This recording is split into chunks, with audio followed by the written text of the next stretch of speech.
What's up, guys? Welcome back to my channel. I'm back with another Diddy video. And Law and Crimes, Jesse Weber just dropped an interview with Diddy's defense attorney, Alexandra Shapiro.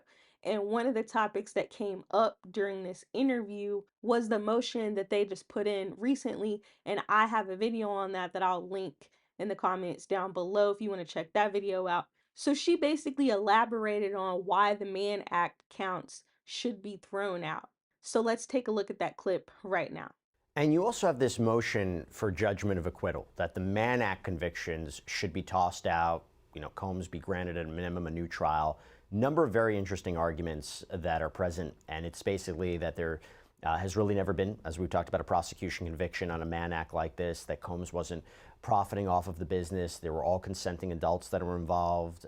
The jury didn't find that there was any sex trafficking, that this isn't even prostitution per se, it's more voyeurism, that the intent wasn't for people to travel for sex for money, but paid them for their time. They were all having a good time. There's a First Amendment argument that the freak-offs and the hotel nights were performances that were videotaped so he could watch them later. It's amateur pornography. There's an argument that he was prejudiced because of all the other evidence that came in to prove RICO or sex trafficking, but would never have come in if this was merely a prosecution for the Mann Act violations. Specifically, we talk about the Intercontinental Hotel footage. But couldn't the counter argument be, if you look at the text messages and voice notes and the travel, hotel, the payment documentation, that these charges, the Mann Act charges, could have been proven based on that evidence alone and not anything else about racketeering or sex trafficking?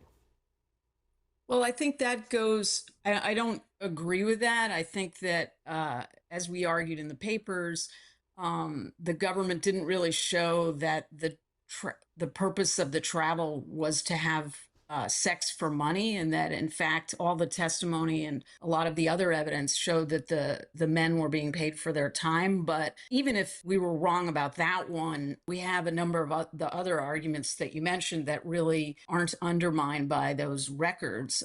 So for instance, one of our main arguments is that this statute, which used to be called the White Slave Traffic Act, it has this long history, but even with this long history, it's never been applied to a case like this. The term prostitution in a lot of states doesn't include this conduct, even if someone's being paid. If the person making the payment is paying essentially to observe other people having sex, that's not prostitution. So we've got the First Amendment argument, as you mentioned, and the new trial argument. So all of those arguments, I think, are independent of, the issue you raised, which, so we think we have a really strong motion. And so we're hoping the judge will agree. We'll see. So then after that, Jesse Weber read some messages that appear to show that Diddy was, in fact, transporting people to engage in prostitution. So let's check that clip out. There was apparently this voice message that was played from Combs to Paul, right, one of the purported sex workers. Hit me up when you close. There's a voice message. Hey, Jess, I need to get him from Atlanta to here. Let me know. Hit me up. There was a message from, I think, Combs to Christina Corum. Can security bring me 5,000? There was another audio message to Jane. I sent you 15K, baby girl. There was another one to Frank Rodriguez. Frank, make sure that room is set up right. So in other words, you could look at this and say, and the argument is, even despite all that, it's paying people for their time. It's setting up, let's say, amateur pornography. What makes this not, because it always seemed that those charges were relatively straightforward, transporting people for the purposes of sex work. You're saying the intent was not sex work. That just so happened, whatever happened, happened, but the intent wasn't there. Just want to clarify that point. Yeah, so that's one of the arguments. And then the other argument is just that it's more of a pure legal argument that prostitution only includes when you're paying someone to have sex with you, and he wasn't having sex with the males. So that's kind of a totally separate thing, even if you buy the government's argument that these payments were always for sex. And I do want to point out that, there's testimony and evidence that there were a number of occasions where the guys didn't end up having sex and they still got paid for their time. There's a bunch of text messages between Sean and people who work for Cowboys for Angels, one of the escort services, where, she's making clear that they dot all their I's and cross all their T's and that this isn't sex for money. So that's kind of his mindset. And, the crime is transportation with the intent for the person being transported to engage in prostitution. So it's all sort of what's in his head and whether he's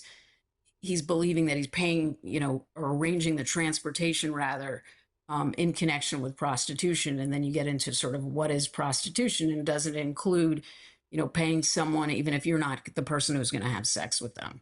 I don't know, guys. It seems like they're trying to play semantics. They're doing anything they can, hoping it'll stick.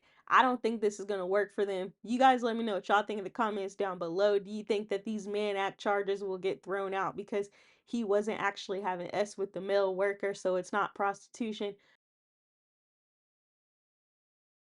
And of course, I will be back with more updates as this story continues to unfold. Thank you so much for watching. If you want more videos like this, please subscribe. If you like this video, please hit the like.